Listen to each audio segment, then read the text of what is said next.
नमस्कार प्रेक्षकांनो, तू हिरे माझा मितवा या मालिकेच्या येणाऱ्या भागामध्ये जबरदस्त असा ट्विस्ट येणार आहे. तर प्रेक्षकांनो, आपण बघितलं इथे आता ईश्वरीला खूप मोठा धक्का बसलेला असतो. कारण तिला असं वाटत असतं की अंजली आणि अर्णव यांच्या आईवडिलांचा संसार उद्ध्वस्त करण्यामध्ये ज्या बाईचा हात होता ती बाई माझी आई होती, असं आता ईश्वरीला वाटत असतं. ईश्वरी म्हणते, काहीही झालं तरी माझं मन मानायलाच तयार नाही आहे की अर्णव सरांच्या आई वडिलांचा संसार उद्ध्वस्त करण्यामध्ये माझ्या आईचा हात असेल. जोपर्यंत मी माझ्या आईबरोबर बोलत नाही तोपर्यंत या गोष्टीचा उलगडा होणारच नाही. मी माझ्या आईवरती संशय घेऊ शकत नाही. आत्तापर्यंत त्या बाईने सगळ्यांचे संसार कसे वाचवता येतील याचा विचार केला आहे. ती कधीच कुणाचा संसार मोडू शकत नाही. त्यामुळे माझ्या आईवरती संशय घेण्याचा प्रश्नच येत नाही, असा विश्वास ईश्वरीला पूर्णपणे असतो. पण प्रेक्षकांनो, तरीसुद्धा मनामध्ये कुठेतरी भीती असते की हे जर सत्य असेल तर, आणि हे सत्य जेव्हा अर्णव सरांना कळेल तेव्हा त्यांची काय प्रतिक्रिया असेल, असा विचार प्रेक्षकांनो इथे आता ईश्वरीच्या मनामध्ये वारंवार येत असल्यामुळे तिची तब्येत बिघडलेली असते. तिला प्रेक्षकांनो चक्कर येत असते, ती आजारी झालेली असते. तेव्हा इथे अर्णव तिची व्यवस्थितरित्या काळजी घेत असतो. तरीसुद्धा ईश्वरीच्या मनातली भीती काही जात नसते. हे सगळे प्रकार घडतच असतात आणि त्याच्यामध्ये वल्लरीची कारस्थानं सुरूच असतात. त्यामुळे प्रेक्षकांनो, इथे आता वल्लरीची कारस्थानं पाहता मामांना तिच्या या वागण्यावरती संशय आलेला असतो. तेव्हा मामांनी महत्त्वाचं पाऊल उचललेलं असतं. तर प्रेक्षकांनो, येणाऱ्या भागामध्ये इथे मामांनी वल्लरीच्या बॅगमध्ये असलेले रमाकांत काका आणि सुप्रियाचे ते खोटे फोटोज हे आता फाडून टाकलेले असतात आणि त्याच्यामध्ये असणारे निगेटिव्हसुद्धा. त्यामुळे प्रेक्षकांनो, इथे आता मामांनी योग्य वेळेला फोटो आणि निगेटिव्ह जाळून इथे ईश्वरी आणि अर्णव या दोघांचा संसार वाचवलेला असतो. त्या दोघांचा संसार वल्लरी मोडण्याचा प्रयत्न करत असते, पण मामांनी आपल्या भाच्याचा सुखी संसार न मोडू देण्यासाठी ते फोटो जाळून टाकलेले असतात आणि तो चॅप्टर कायमचाच आता क्लोज करून टाकलेला असतो. आणि त्याचबरोबर प्रेक्षकांनो, या गोष्टी तर घडतच असतात, पण अजून एक महत्त्वाची गोष्ट घडलेली असते. नियतीने अंजलीच्या समोर राकेशचा खरा चेहरा आणलेला असतो. कारण प्रेक्षकांनो, राकेशला पैशांची गरज आहे. अंजलीच्या अंगावरती दागिने बघितल्यानंतर राकेशची नियत फिरलेली असते. तेव्हा तो अंजलीला घेऊन आता मंदिरामध्ये जातो आणि तिथे गेल्यानंतर भाड्याचे गुंड बोलावून इथे आता राकेशला मारण्याची धमकी दिली जाते आणि त्याच्यामध्ये अंजलीचे सगळे दागिनेसुद्धा घेतले जातात. आणि तेव्हा प्रेक्षकांनो, इथे आता राकेशने ते दागिने आपल्या खिशामध्ये ठेवलेले असतात. तेव्हा येणाऱ्या भागामध्ये इथे आता अंजली खिशामधले ते रुमालमध्ये बांधलेले दागिने हे बघितलेले असतात आणि ते दागिने ती आता बघून पुन्हा खिशामध्येच ठेवते आणि त्यामुळे प्रेक्षकांनो, राकेश इथे तोंडावरती पडलेला असतो. कारण का, तर प्रेक्षकांनो, येणाऱ्या भागामध्ये अशा बऱ्याचशा गोष्टी घडणार आहेत. नवनवीन ट्विस्ट कशा पद्धतीने येतात ते आपण आता सविस्तरपणे बघूया. प्रेक्षकांनो, इथे आता अंजली म्हणत असते, अहो, मला आहे ना अर्णवचं वागणं आवडलं नाही. त्याने तुम्हाला कशा पद्धतीने धक्का दिला. तुम्ही तर ईश्वरीची मदतच करत होतात. कारण का प्रेक्षकांनो, ईश्वरीला चक्कर येत असते तेव्हा राकेश जाऊन बळणीच तिला मिठी मारतो आणि तिला पकडतो. ही गोष्ट अर्णवला आवडत नाही आणि तो सरळ त्याला धक्का देऊन बाजूला करतो. पण ही गोष्ट अंजलीच्या मनाला कुठेतरी लागलेली असते. तेव्हा राकेश म्हणतो, राणी सरकार, जाऊ द्या ना, नको विचार करू. हे बघ, अर्णव तिच्या बाबतीत जरा जास्त प्रोटेक्टिव्ह आहे ना, म्हणून त्याला काळजी वाटली असेल. तेव्हा प्रेक्षकांनो, इथे आता राकेशने मुद्दामूनच अंजलीचा गैरसमज दूर केलेला असतो आणि आपला चांगुलपणा तिला दाखवलेला असतो.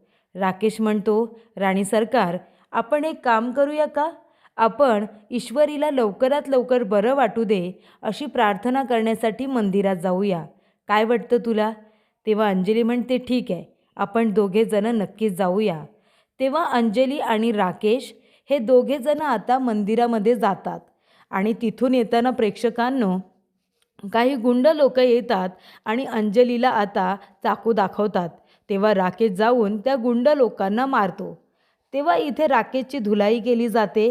राकेशच्या गळ्याला चाकू लावून एक गुंड लोक उभं राहतात आणि तेव्हा इथे अंजलीला सांगितलं जातं, लवकरात लवकर सगळे दागिने काढायचे आणि आमच्या हातामध्ये ठेवायचे.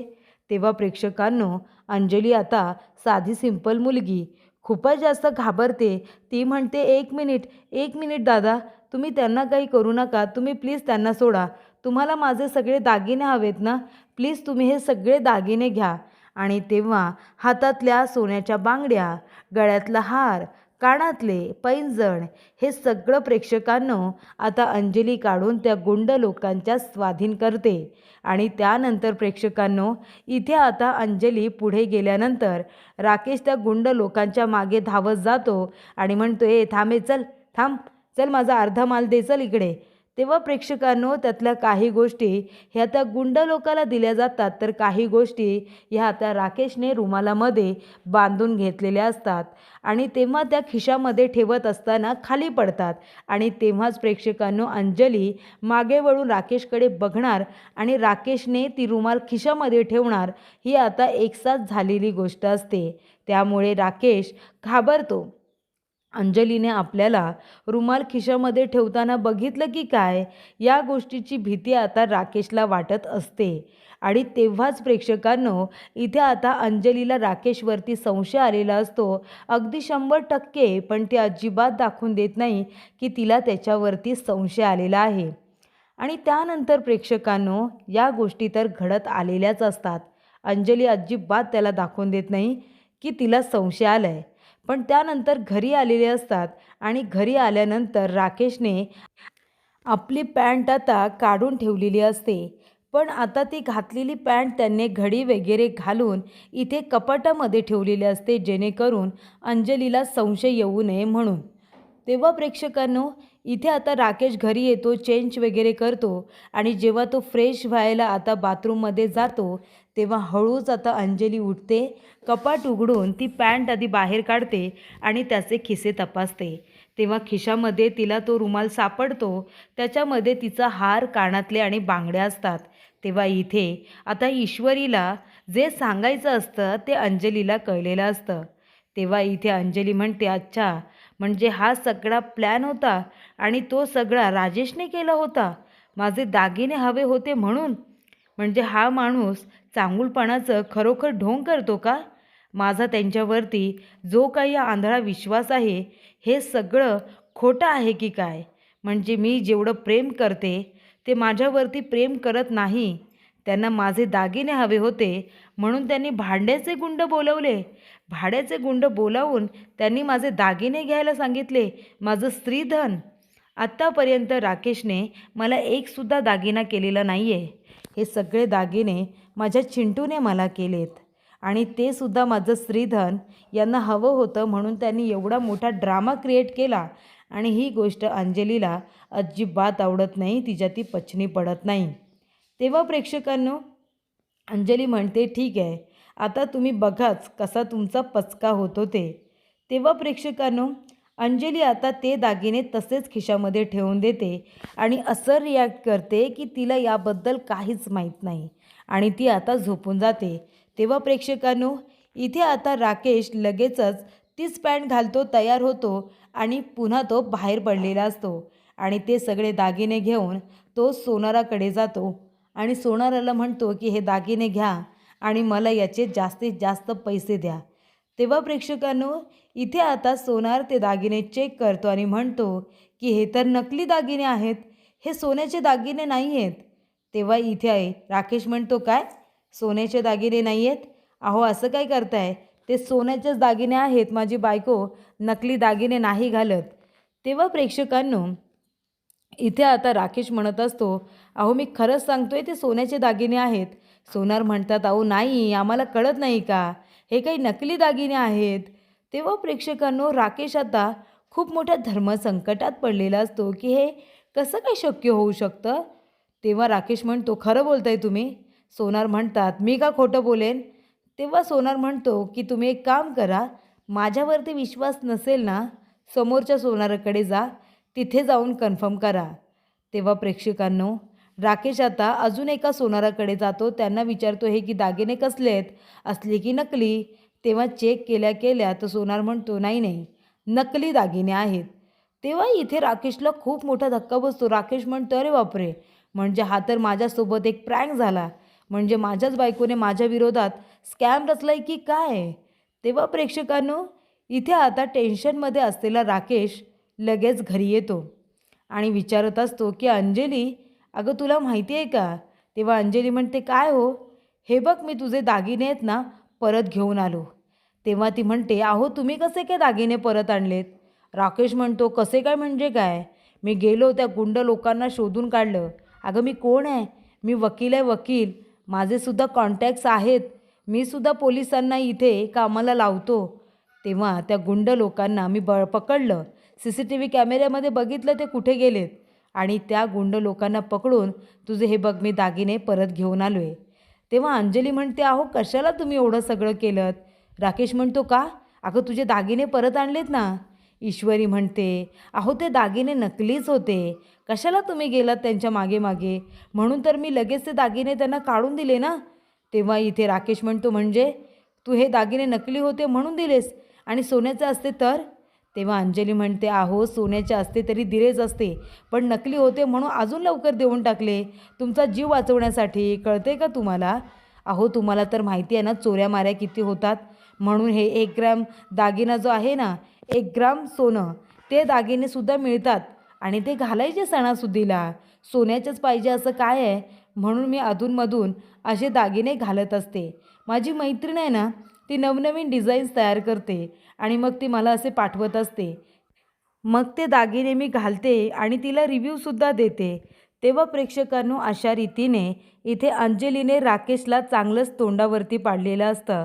नकली दागिने देऊन तिने त्याचा पचकाच केलेला असतो. त्यानंतर प्रेक्षकांनो इथे आता वल्लरीचं वागणं दिवसेंदिवस विचित्र होत चाललेलं असतं. ईश्वरीला फोटो दाखवूनसुद्धा अर्णव आणि ईश्वरीमध्ये भांडण कसं नाही झालं असं आता वल्लरीला वाटत असतं आणि म्हणून ती सतत तिच्या आता रूममध्ये जात असते आणि ईश्वरीच्या कपाटामध्ये शोधाशोध करत असते. तेव्हा ही गोष्ट मामांना खटकते. मामा जेव्हा ईश्वरीच्या रूममध्ये वल्लरीला शोधाशोध करत असताना बघतात तेव्हा त्यांना खूप राग येतो आणि तू इथे काय करतेस म्हणून तिला प्रश्नसुद्धा विचारतात. तेव्हा प्रेक्षकांनो वल्लरीला काय बोलावं काही कळत नाही. तिची बोबडी आता वळालेली असते. पण इथे ही गोष्ट मात्र मामांना आवडत नाही. मामा म्हणतात, नक्कीच इथे काहीतरी गडबड आहे. अर्णव ईश्वरी दोघेजण एकत्र चांगले वागतायत हे हिच्या डोळ्यांना खुपत असेल. त्यांना वेगळं करण्यासाठीचा हा प्रयत्न सुरू आहे. तेव्हा मामा एक काम करतात, सारखं सारखं वल्लरीचं दरवाजा बंद करून काय काम असतं ते त्यांना बघायचं असतं. त्यामुळे प्रेक्षकांनो इथे आता मामा रूमचा दरवाजा बंद करतात आणि कपाटामध्ये अख्ख्या रूममध्ये शोधाशोध करतात. तेव्हा तिची पर्स असते. पर्स उघडल्यानंतर त्यांना त्याच्यामध्ये रमाकांत काका आणि सुप्रियाचे फोटो दिसतात. तेव्हा इथे आता मामा म्हणत असतात की अच्छा, म्हणजे हे वल्लरीचं सगळं कारस्थान आहे. यांची या सगळ्यामध्ये काही चूक नाही आहे, मला माहिती आहे. त्यामुळे ईश्वरी अर्णवचा संसार मोडण्यासाठी जर वल्लरी या फोटोंचा वापर करणार असेल तर आत्ताच्या आता हे फोटो मी जाळून टाकतो. आणि मामा सरळ आता लायटर घेतात. ते रमाकांत काका सुप्रियाचे फोटो आणि निगेटिव्ह्ज तिथल्या तिथे जाळून टाकतात, जाळून खाक करतात. कारण काहीही झालं, अगदी काहीही, तरीसुद्धा मामाला इथे अर्णव ईश्वरीचा संसार मोडू द्यायचा नसतो. आणि त्यासाठीच मामांनी इथे आता जे काही फोटोज असतात ज्यांच्यामुळे अर्णव ईश्वरीमध्ये दुरावा येऊ शकतो ते फोटोज त्यांनी जाळून खाक केलेले असतात. आणि ईश्वरीने ते फोटो कपाटामध्ये न ठेवता एका अशा ठिकाणी ठेवलेले असतात जिथे कुणालाही सापडणार नाही. आणि त्यामुळेच वल्लरीला कपाट शोधून काढल्यानंतरसुद्धा ते फोटोज सापडत नाही. कारण त्या फोटोंमुळे जर वादळ येणार असेल तर आधीच ते नष्ट केलेले बरे असं मामा आणि ईश्वरी दोघांनाही वाटतं. तेव्हा ईश्वरीने आपला संसार वाचवण्यासाठी तर मामांनी आपल्या भाच्याचा संसार वाचवण्यासाठी हे पाऊल उचललेलं असतं. वल्लरीच्या बॅगमधून इथे आता फोटो काढून ते जाळून नेगेटिव्हसुद्धा जाळलेले असतात आणि आपल्या हसतं खेळतं जोडप्याला आशीर्वाद देतात.